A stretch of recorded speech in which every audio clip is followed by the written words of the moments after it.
YouTube. In this video I would like to show you how to remove an EGR. This EGR is located above your intake tube here. There's supposed to be 3 bolts, okay? This one is already out. These are not the correct bolts for it. Whoever had it, they just used whatever they could use. This is supposed to be, I believe, 8mm type of socket bolts originally. But those, I could tell, are 2 different kind of bolts. So I'm not going to try to tell you what kind of size those are. You'll have to probably just feel them out. But anyways, do not remove this bolt. It's not really holding the EGR in place. To remove it, you'll need to disconnect the electronic portion of it and just kind of tuck it out of the way. This is a water hose that goes to the radiator. Disconnect that piece.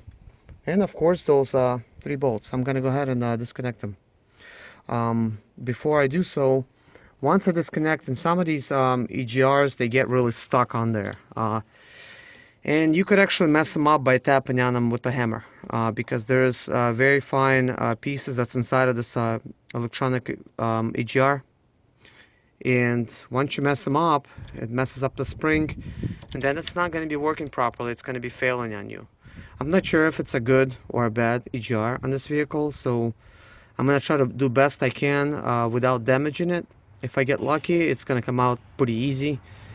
If I don't, you'll need to really play with it. And it could be challenging because it could also get seized on there. So you'll just need to kind of like try to get it loose by twisting it back and forth until you really twist it out of there. But also, when putting this thing back, make sure you use some anti-seize lubricant on the portion that's going inside of the pipe, inside there, so it's next time, you know, you're not gonna have a problem. Also, this has a little gasket that's behind it. It's like a little thin metal gasket. I recommend you replacing it. It probably costs you a couple bucks at the dealer. Just go ahead and buy yourself one of those if you're gonna be changing the EGR. It's worth it. So you're not gonna have any leaks. Okay, all the bolts are out, and this EGR is ready to come out. It was kind of like stuck on there, so what I end up using is this little screwdriver, and you could just kind of try to pry on it a little bit, just try to kind of get it loose. I even have done this method.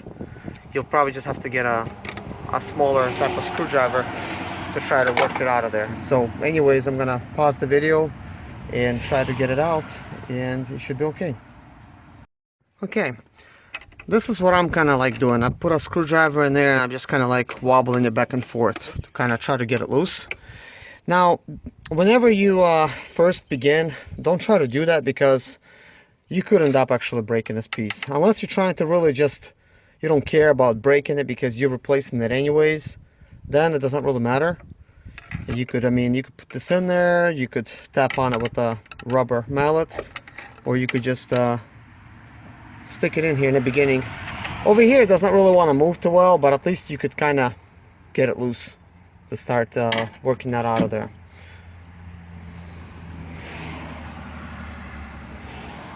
Okay, I was able to kind of shake it back and forth to try to get it out. There is the seal. I'm going to try not to drop it. Here is the seal. You could try to replace this or reuse it. It's up to you. I have reused these seals before and it's fine. I just lightly put some RTV lubricant on the actual part, put it in there, and it worked fine. This one seems like it's actually okay. Okay, this is the piece that goes inside of this little hole, obviously. And this is the piece that kind of gets stuck. If you could see by the looks of it, it's got a lot of carbon on there or oxidation or something. It's kind of like dark black. So this was causing it to kind of get stuck. And then you got this little fan here. As you could see, this one, it's kind of like, it doesn't really go all the way. It's got this little pointy thing sticking up. I don't believe it's supposed to be like that. So possibly this has like a broken spring or like a loose spring, so it should be closed like that, but it just kind of goes back. So it's not like really stuck on there. It closes, but it closes too far. It shouldn't really close like this. So probably the type of situation you would run in with this type of EGR, it would throw you in limp mode. So if you're like driving and this vehicle does not want to go above 3000 RPMs or something, like maybe it just stays like at about 2000 RPMs, it really has like slow acceleration, like even like from 30 miles an hour like to 60 miles an hour. It accelerates like really slow because it's in limp mode. It just turns your turbo off and you just barely crawling along there. So you could try to fix this by turning off your van while you're driving. Just do like a one click back, it just turns off, and just wait till all the RPMs drop and just twist the key back on there. That should reset it, and most likely you're gonna regain your speed and everything. You should be able to go above 60. So yeah, it would just cause it like a limp mode. So every time, most likely, you'll need to reset it by actually twisting your key back while you're driving it. And then it's going to be actually working for you. It's not going to really cause too much problems, but you'll end up replacing it. You'll have to replace it. This is probably like a $350 piece here. I'm not sure if you could get it any cheaper. Maybe even more expensive in some places. But yeah, I could tell this is kind of broken. It would be because it's not closing all the way. Here it's an open stage and it should be closed. So yeah, that could be the problem, definitely. You know, I just wanted to mention, these EGRs, they're the major problem usually in a vehicle. So a lot of times when you come to the dealer or something and your vehicle's not pulling well, they're gonna say, oh, it's EGR, it's EGR. So they're gonna always point to the EGR, and they might be correct, but it's not always the EGR, especially for the newer models. The newer models, I could explain what goes on with them, but I won't in this video. But it's definitely not the EGR when they're not pulling. On the 2002 model through 2006, usually the EGR could be the major cause of many problems.